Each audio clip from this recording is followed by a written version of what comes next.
Ito ang bigay-todong performance kahapon ng Iriga City's Pride Mag Dancers sa pormal na pagbubukas ng Tinagba Festival Online 2021. Eksaktong 1:00 ng hapon, dinagsa ng mga manunood ang Iriga City official Facebook page para sa hashtag Tinagba Goes Online. Sa kabila ng pandemya, itinuloy ng local government unit ng Iriga ang selebrasyon ng isa sa mga pinakamalaking festival sa rehiyon. Pero bilang pag-iingat, siniguro nilang walang malalabag sa health protocols. This will not dampen our spirit as we celebrate Tinagba Festival 2021. Sa kauna-unahang pagkakataon, tampok sa festival ngayong taon ang Itinagbakal Series. Sa unang araw nito, tampok ang mga produkto ng small and medium-sized enterprises sa lungsod gaya ng mga ito.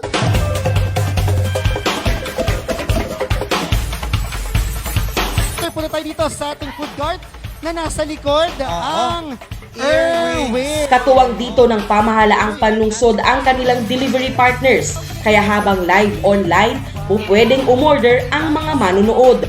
Isa sa mga nakilahok si Nikki Charmaine ng Delish Kitchen. Ibinida niya ang kakaibang roasted chicken. Garo siya inspired ng African Portuguese na recipe kang chicken.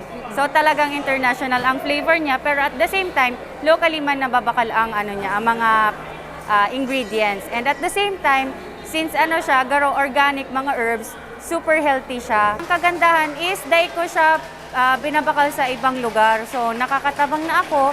At the same time, madali ang source kang chicken.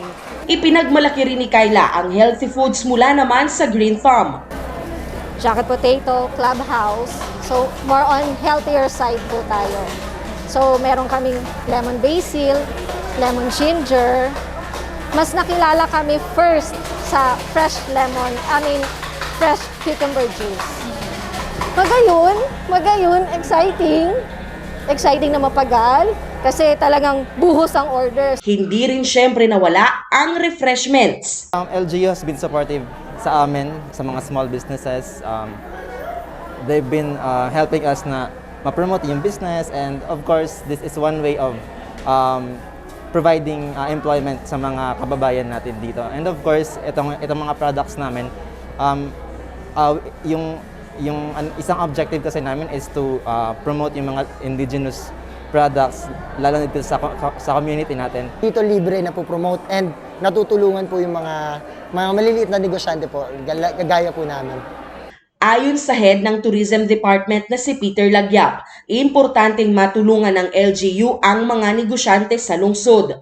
So sabi ni Mayor Madel, kaipuanan itong local economic development, itong LED-led strategy na kung saan pakusugunta itong mga negosyante na yaon igdi sa Iriga, na ito ang masuporta sa tuya. Because of that, kaya po nagkaigwa kami kainipong Itinagbakal series kung saan susuportahan ang gabos ng mga negosyante, ipopromote ang products ninda, agri-products at manlain-lain pa para matabangan sinda. In a way, matatabangan ang community, ta magge-generate ito ng employment, magge-generate ng livelihood sa gabos, and because kaiyan, magiging, kumbaga, mag-spark ito kan ekonomiya, kan lokal na gobyerno.